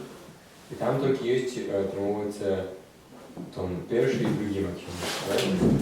Вот, Почему там нет? вот здесь из этих знаков модель не построишь. Они не развиваются, они не процессуальные. Ну, за ними просто в том числе не стоит онтология, за ними стоит там некая ценностная система, оценка, там еще что-то, но не конечно, онтология. ну конечно.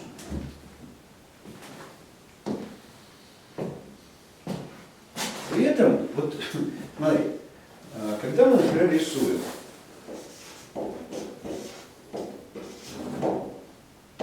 и так далее, да?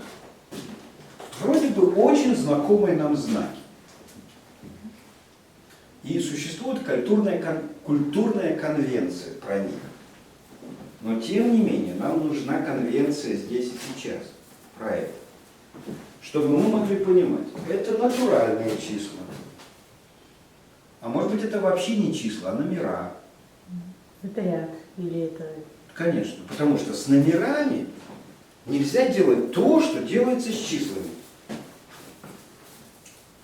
И когда как бы многие вещи в гуманитарных науках, да, прибегают к нумерованию, но не к численным количественным отношениям.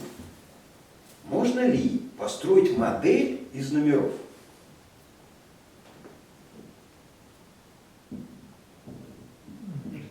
Не, ну порядковые, используя порядковые шкалы, Ну, что вот там в этом можно смысле построить? в математике, да, там возникало вот это вот ну, как бы размежевание на параметрические и непараметрические методы. Да. С номерами можно строить модели.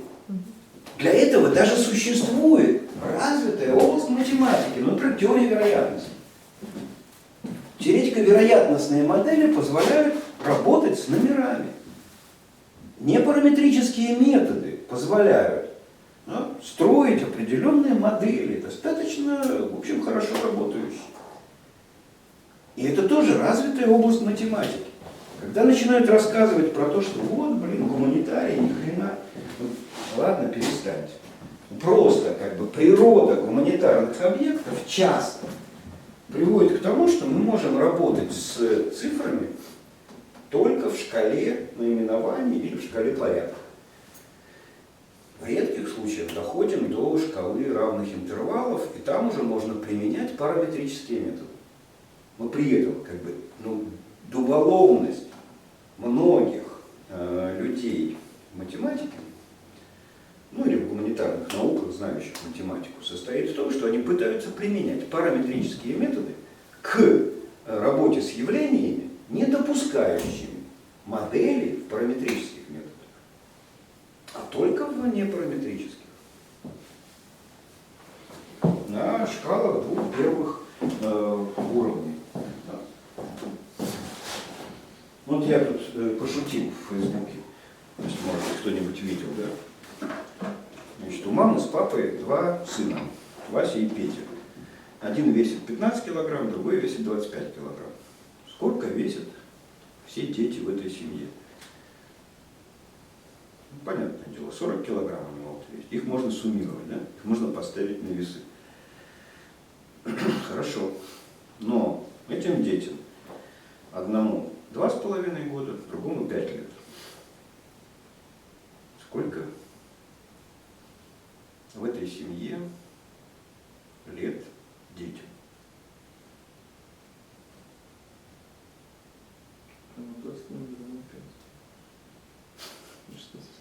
Вместе? Вместе 7,5, конечно. 5. Была семья без детей. 5 лет назад у них появились дети.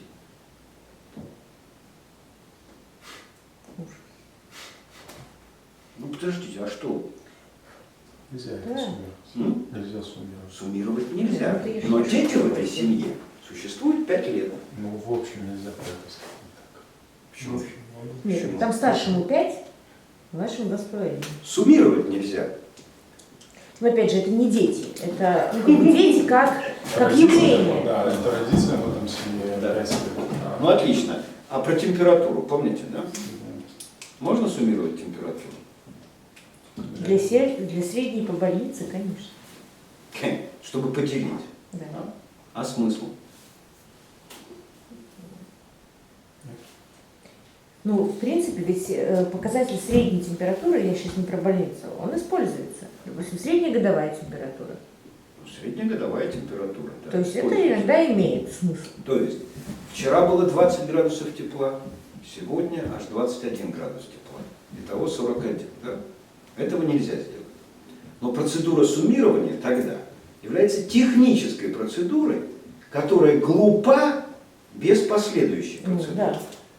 Знаете? И так со всеми знаками, со всеми знаковыми системами происходит. Если мы чего-то придумали на уровне замещения, на уровне отнесения сначала, если мы не знаем, ничего не думаем про замещение, процедура может оказаться не просто бессмысленной, но даже глупой. Как суммирование температуры. Суммирование температуры допустимо только для последующего деления. То есть измерение средней температуры. Некоторые вещи не суммируются, а берутся статистические какие-то вещи, да, вот скажем, этот стол находится в 3 метрах, или в 1,5 метрах от стены. Эти 1,5 метра входят в расстояние от стены до стены. Поэтому, когда мы, например, катаем фломастер от стены до стола, и он упирается в ножку, мы можем говорить про то, что фломастер прошел часть пути какую-то, да? Но складывать расстояние от стола до стены, какими-то другими расстояниями не надо, проще померить расстояние от стены до стены, и оно будет общим расстоянием, в которое вкладываются все присутствующие здесь расстояния. Расстояние от этого стула до стола, от этого стула до этого стула, там, и так далее. В эти, там, сколько тут, 7 метров будет, да? В эти 7 метров вкладываются все мыслимые, как бы, внутренние метры расстояния отношений пространственных. Также и это самое. Если первый ребенок родился 5 лет назад, и мы говорим, в семье есть дети, уже целых 5 лет. Дальше они могут наплодить еще 9 детей. Как бы. Да, но как бы количество лет, которые эта семья живет с детьми, они отсчитываются от первого. И эти года не суммируются никак. Ну и так далее, и так далее. Как бы с каждыми цифрами, из чисел строятся разные модели. И когда мы начинаем задумываться о том, а каким образом процедуры с этими числами замещают то, что происходит в реальности, нам каждый раз надо это решать содержательно. Но с цифрами мы это понимаем. На уровне математики нас этому учат. А на уровне более качественных схем почему-то мы считаем, что этого не надо делать. Поэтому начинаем раскулачивать или ликвидировать кулака как класс, не лишая людей собственности на землю, а расстреливая. Видите, человека нельзя отнести к идеальному типу просто так. Человек не воплощает идеальный тип. Ну, и, в общем, за что не возьмись. В этом смысле небрежность и, не знаю, даже не небрежность, а преступность, обращение со знаками и идеями в гуманитарных науках, она зашкаливает. Особенно, когда за гуманитаристику берутся технари или естественники, перенося на гуманитарные схемы совершенно несвойственные по содержанию процедуры отнесения, замещения и оперирования. В смысле сочетания разных знаков в большие модели. В общем, я устал сегодня. А вы все молчите, разговор не поддерживаете. Вопросы? А? Нет, точно. Ну, мне это весело, а я как рассказать. Вот это было бы странно, если бы не было. Ну давай. Ну, естественно. Одно на докладение, другое такое больше про разумение. Это все тычется, ну, як все, что было сказано, оно как бы можно отнести до там, конкретного знака, это зрозуміло, там, до знакової системи. Тобто ми кажемо, що ще те, що було сказано, це конкретний знак, але в принципі там, знаки не можуть реалізовуватися там, у знаковій системі. Да. Ну, и там, и все то же самое. Конечно. Ну вот смотри, вот 2016 год. Это знак всего года. Сложно. Он очень сложно устроен. Так, что как это может становиться предметом для шуток, да? Знаете, как это старая шутка? Спрашивают, это где-то у Гоголя там было. Сколько от Пензы до Калуги? Я не знаю. А вот от Калуги до Пензы я знаю, 300 верст. Какая разница, от Пензы до Калуги или от Калуги до Пензы? Я не скажу. Вот от Рождества до Пасхи сколько? 4 месяца. А от Пасхи до Рождества? 8. Поэтому как бы не надо дров, что от Пензы до Калуги такое же расстояние от Калуги до Пензы. Как вам такая штука? Ну, окей. Знаки так само являются как бы внутренние знаки, это понятно. А другое питание, вот, смотрите, коли брать там математику, да? То есть математика, а есть математичная мова. Да. То вот, смотрите, все, что было сказано, но именно до мовы, и до самой математики так само. Это что? Вот все, что было сказано, оно применимо только для математичної мови. Ну, тобто можна про гэта все глядзець на математичную мову, ці на саму математику так само глядзець праз гэта. Ну, конечно, через это надо смотреть на сами атомы мовы. Да? Вот, почему я говорю про знак, а не про текст? Вот постмодернисты, структуралисты, постструктуралисты, они всем впендюривают. Понимаете, весь мир – это текст. Да, это так. Но текст, какой бы он был не большой, длинный не был, это знак. Просто очень сложный там знак. Если мы не поймем простых знаков, мы никогда не поймем, что такое мир как текст. Надо простые знаки понимать. И вот в этом самом в курсе пропедевтики в системный подход, да, я пытался разбираться с таким простым знаком, как число. И цифровая запись числа. Число относится к одним из очень сложных понятий. С ним надо работать. Дети там, на протяжении долгих лет изучения математики начинают понимать число. Понимать они его начинают не здесь, когда мы договорились, да, что вот это будет 1, да, вот это будет 2, вот это будет 3. Не тогда. А только тогда, когда они уже начинают работать с математическими моделями, с простейшими математическими уравнениями и с установлением физического смысла этих уравнений. Ну, вот как это самое. Вычисление среднеарифметического на некоторых числах, на некоторых числовых значениях, при том, что суммирование этих чисел не имеет смысла само по себе. То есть задним числом от моделирования мы понимаем замещение, от замещения мы понимаем отнесение и начинаем понимать что-то в конвекции.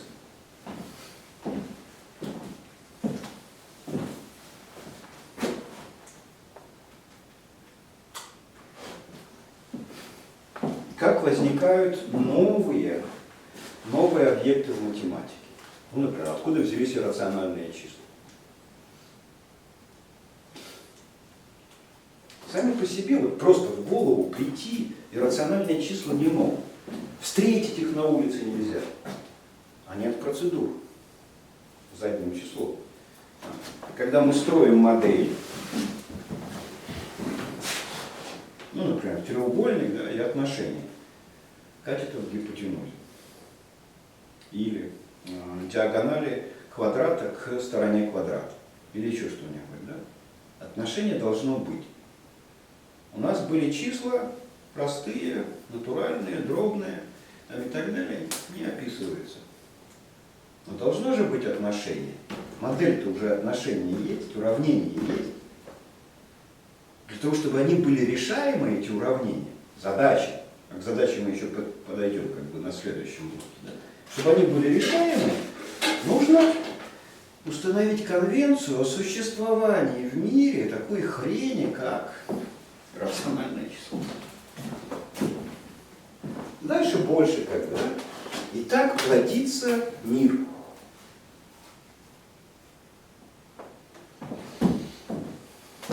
Так, у тебя было два вопроса. Значит, если они закончились, то тогда у меня предложение. Коллеги, поймите, я уже ощутил свой охренительный пробел в знаниях по лингвистике. Я его пытаюсь сейчас с помощью Кирилла Мыльникова восполнить. Семиотику в большей степени разрабатывали как раз в лингвисты. Но пока я нахожусь вот как бы на уровне такого рода рассуждения. У меня нет стройной концепции знака, теории там, и так далее. Мне это все нужно именно потому, что я понимаю, что методологию, работу со схемами не освоить без вот умения обращаться со всей этой хренью. Как ее формулировать? Приходится это все формулировать по ходу дела, ну как это, в учебном режиме, да? Придумывать учебное содержание. Но что придумал, то я вам рассказал. 3 занятия по семиотике у нас состоялось. Может, хватит? Может, дальше будем додумывать по ходу? Ну, у А нас, перейдем собственно, к и был предмету такой, задачи. да, был план, что следующая то есть задача. Сегодня оказалось добро. Полетич минулый раз. Ну да, в прошлый раз я был страшно недоволен. Но не знаю, добро, не добро, давайте мы к задаче. Вот как мне кажется, в задаче там немножко побольше всякого материала. Давайте попробуем, значит, ну, взять все определения задачи, которые мы можем найти в философских энциклопедиях, википедиях там, и так далее. Это раз. Во-вторых, есть очень хорошая книжка Пая, у него там несколько переводов и разные написания. Дьордь Пая, Джордж Поля. Она называется «Как решать задачу». Это венгерский математик, педагог, садовод. Книжка толстая, и она, в общем-то, интересна скорее математикам, гуманитариям, и другим людям, наверное, ее будет не так просто понять. Ну, гляньте, хотя бы полистайте. И есть очень хорошая в этом смысле тоже книжка, уже ближе к методологии человека, Ивара Лакатоса, которая называется «Доказательство и опровержение».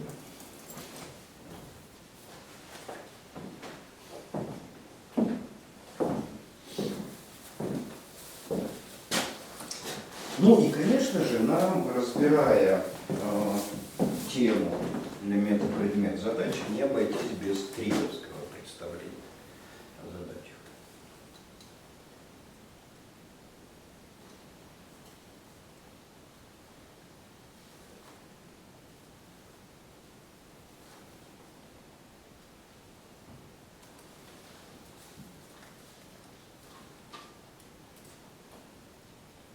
Это то, с чего мы начнем.